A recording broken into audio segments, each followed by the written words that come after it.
आपका A classes में स्वागत करती हूँ। आज हम ए क्लासेस के through nature and purposes of business का बिजनेस रिस्क कॉन्सेप्ट शुरू करेंगे। हेलो स्टूडेंट्स, मैं कविता अग्रवाल आज फिर आपके सामने बिजनेस स्टडीज़ की वीडियो लेके आई हूँ। ये मेरी 5th वीडियो है। First, second, third and fourth video के लिंक मैं इसमें लास्ट में दे दूँगी।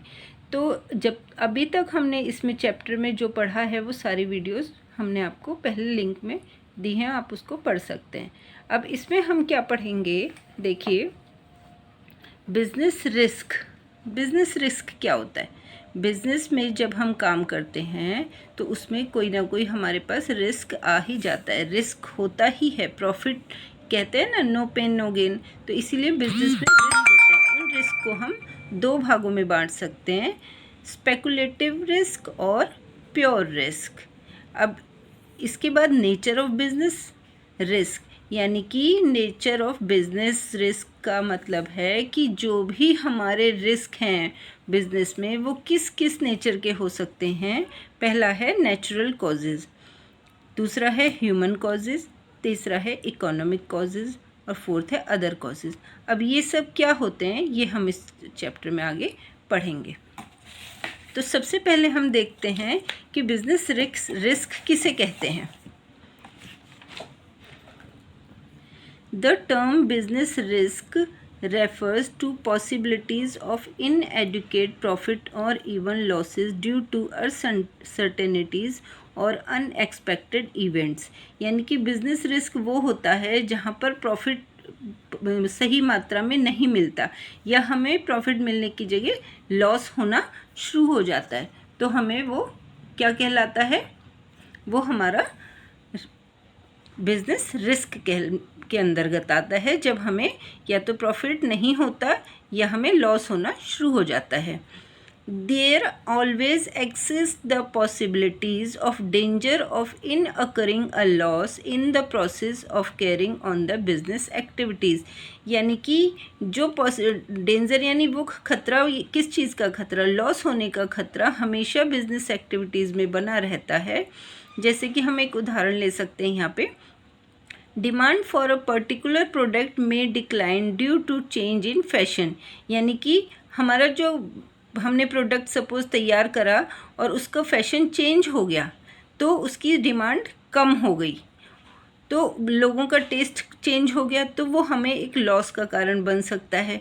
या हमारे जो कंपटीशन में प्रोड्यूसर्स ज़्यादा आ गए हैं, यानी उसमें उसको बनाने वाले ज़्यादा आ गए हैं, तो फिर हमें उसमें प्रॉफिट की मात्रा कम रखनी पड़ेगी। तो ये भी एक बिजनेस रिस्क है। अब है business enterprises constantly faces 2 type of risk. हमेशा 2 टाइप के रिस्क वो फेस करता है। पहला है स्पेकुलेटिव रिस्क। अब ये रिस्क कौन सा होता है ये समझिए। Such risk involves both the possibilities of gain as well as the possibilities of loss. इसके अंतर्गत वो रिस्क आता है जिसमें हमें लॉस की भी संभावना होती है और प्रॉफिट की भी संभावना होती है।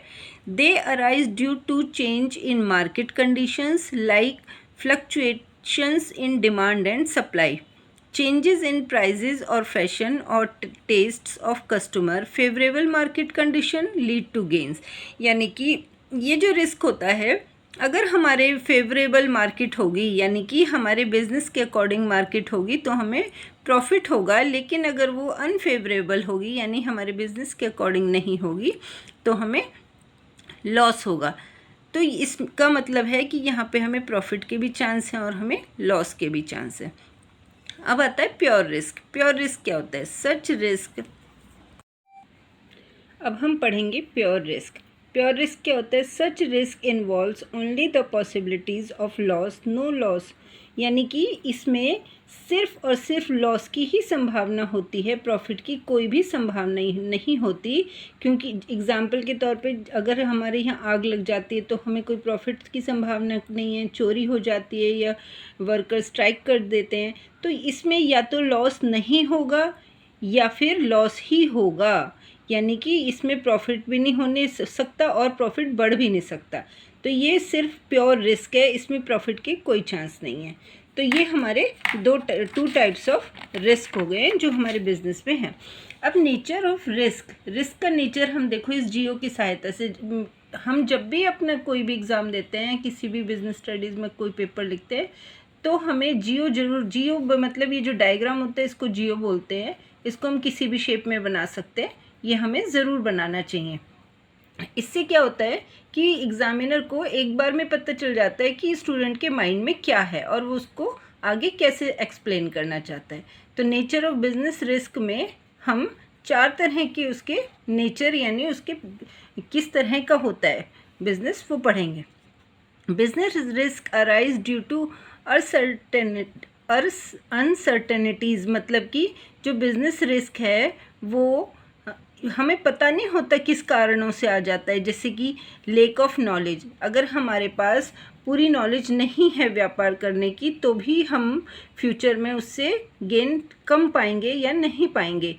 सेकंड है हमारे पास अगर सप्लाई प्रोडक्ट्स की कम है या ज़्यादा है, अगर ज़्यादा है तो माल बच के पड़ा रहेगा और कम है तो फिर हमें क्या सप्लाई में दिक्कत आ जाएगी।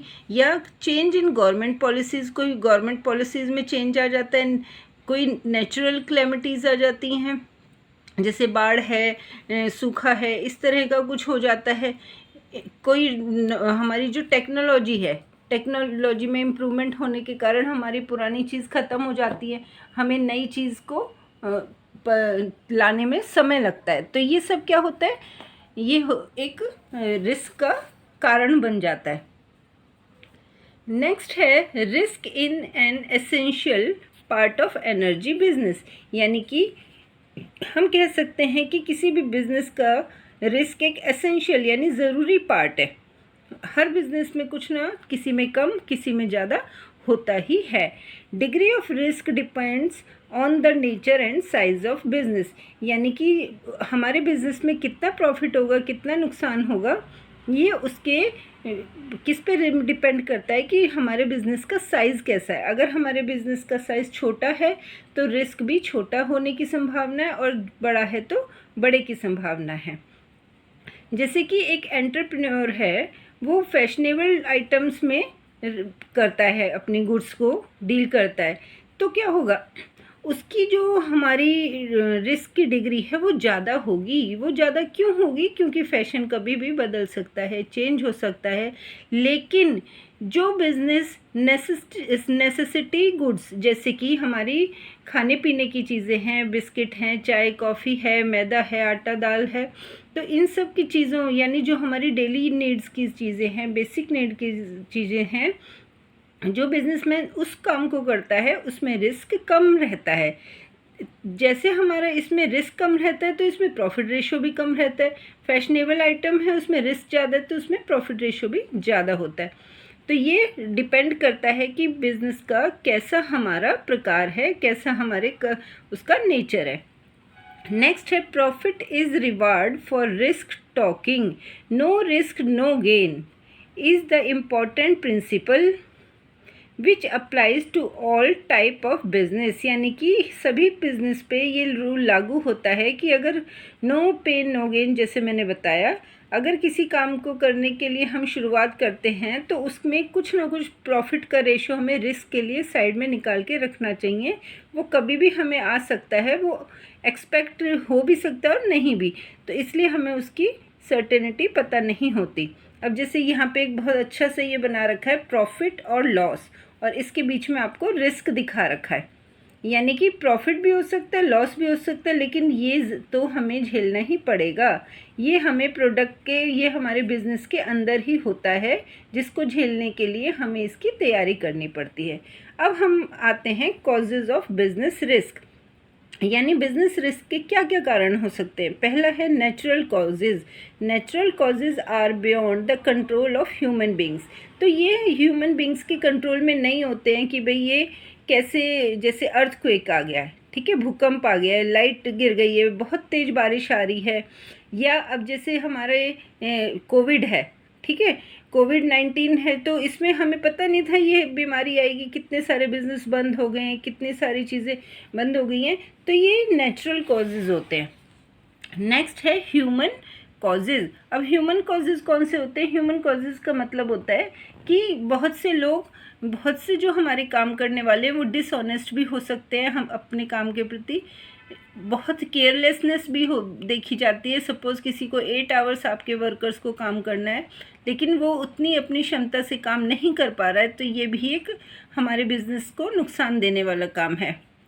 यानी कि ये ह्यूमन नेचर के ऊपर डिपेंड करता है। या मान लो लोगों ने, हमारे जो वर्कर्स हैं उन्होंने स्ट्राइक कर दी है, या हमारा जो मैनेजमेंट है वो सफिशिएंट नहीं है, तो ह्यूमन यानी व्यक्तियों के कारण जो भी रुकावट, जो भी लॉस होता है वो ह्यूमन कॉजेज़ के अंतर्गत आता है। अब ये आपने जियो देख रहे हो, ये भी आप बनाओगे और इसको याद करके इसके अंदर जो जो चीज़ें हैं वो लिखोगे। अब जैसे मान लो bad debts due to non payment of by debtors, ये भी क्या हुआ, डेटर्स के द्वारा पेमेंट नहीं की गई, तो ये भी हमारा नुकसान हो गया। ठीक है। Miss appropriation of cash by employees, यानी कि एम्प्लॉयज़ के पास कैश के अभाव रहा, उसका प्रॉपर यूज़ नहीं रहा। स्ट्राइक हो गई, डैमेज हो गई मशीन कोई एम्प्लॉयज़ से, या लीकेज, बिजनेस सीक्रेट किसी ने बता दिया बाहर जाके, तो वही हमारा बिजनेस पे लॉस पड़ता है। अब है इकोनॉमिक कॉजेज़। इकोनॉमिक कॉजेज़ कौन से होते हैं? They include change of loss due to change in market condition. अगर हमारी मार्केट कंडीशंस चेंज हो जाती हैं, जैसे कि इसमें हम क्या कर सकते हैं कि हमारी प्राइस फ्लक्चुएशन हो सकती है। आज हमारे पास जैसे कोई सब्जी है, सब्जी आलू प्याज टमाटर है, तो उसके प्राइस नॉर्मल चल रहे हैं, लेकिन किसी आपदा के कारण या किसी कारणवश उसकी हमारे पास पूर्ति नहीं होती है, कम आती है, सप्लाई कम होती है, तो उसके प्राइस बढ़ जाएंगे एकदम से। या बहुत ज़्यादा हमारे पास उसकी सप्लाई हो गई है तो उसके प्राइस गिर जाएंगे। तो ये हो गया इकोनॉमिक रीजंस हो गए जो हमारे टाइम टू टाइम आते जाते रहते हैं। Rate of borrowing, heavy higher taxes, यानी कि अगर मान लो गवर्नमेंट ने टैक्स उस पर ज़्यादा लगा दिया है तो भी हमारे बिजनेस में लॉस होने के चांसेस हैं। या कम प्रॉफिट में से ही तो जाता है, तो वो हमारा प्रॉफिट कम हो जाता है। Other causes, there are also a number of other factors which causes business risk. अब बिजनेस में suffer losses due to changes of government policies.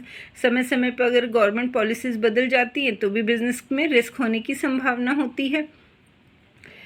Fluctuations in exchange rate of mechanical failure such as the bursting of boiler.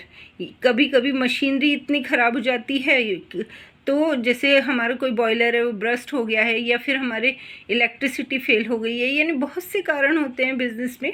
कभी हमारी चलते चलते machine ख़राब हो जाती है, कोई बहुत छोटा सा उसका टूल टूट जाता है तो पूरा मशीन जाम हो जाती है। तो ये कारण हो जाते हैं कि हम अपने बिज़नेस रिस्क पे पहुंच जाते हैं और उसे हमें धीरे धीरे सॉल्व करके उसे पूरा करना पड़ता है। How to deal with risk, अब हमें इनसे डील कैसे करना चाहिए। अवॉइड टू रिस्की ट्रांजैक्शन, हमें ज़्यादा रिस्की ट्रांजैक्शन नहीं करना चाहिए। सपोज़ हमें किसी दुकान शॉपकीपर की हालत दिख रही है कि वो 10,000 का ही माल सेल परचेज़ कर सकता है, तो हमें उसे ज़्यादा माल नहीं देना चाहिए, क्योंकि वो बाद में हमारा पैसा डूब सकता है वहाँ पे। यूज़ प्रिवेंटिव मेजर्स, यानी कि हमें जो हमारे मार्केट में मेजर्स चल रहे हैं उन्हीं का ही इस्तेमाल करना चाहिए। जैसे कि फायर के लिए हमें फायर की मशीन लगानी चाहिए, एक्सटेंशन लगाना चाहिए, तो फायर सीज लगानी चाहिए। या हमारे पास जो भी रिस्क है उसको मेज़र करने के लिए उसके सही इक्विपमेंट लगाने चाहिए। टेक इंश्योरेंस पॉलिसी लेनी चाहिए समय समय पर। और हमें जो करंट अर्निंग है उसका कुछ पार्ट हमें बैड डेब्ट्स और डाउटफुल डेब्ट्स के लिए बचाना चाहिए। जो हमारे एग्रीमेंट हैं वो फेयर होने चाहिए, ताकि वो फॉलिंग प्राइस पे हमें उसका लॉस ना हो। तो ये आज हमारे यहाँ पे चैप्टर ख़त्म हो जाता है। इस चैप्टर को हमने 5 वीडियो में ख़त्म किया है। अब इन वीडियो को आपको सब एक साथ देख के पूरा चैप्टर कवर कर सकते हो। और ये वीडियोस कैसी लगी आपको, ये रीडिंग मोड की वीडियोस थी। अगर ये आपको ठीक लगी तो मैं इन्हें आगे कंटिन्यू करूँगी। हो सकता है ये कि अब हम दूसरी बुक NCERT की से सेकंड चैप्टर शुरू करें। तो अब आप इसको ज़्यादा से ज़्यादा लाइक करें, शेयर करें और सब्सक्राइब करें, और कमेंट बॉक्स में जाके मुझे एडवाइस दें। Thank you.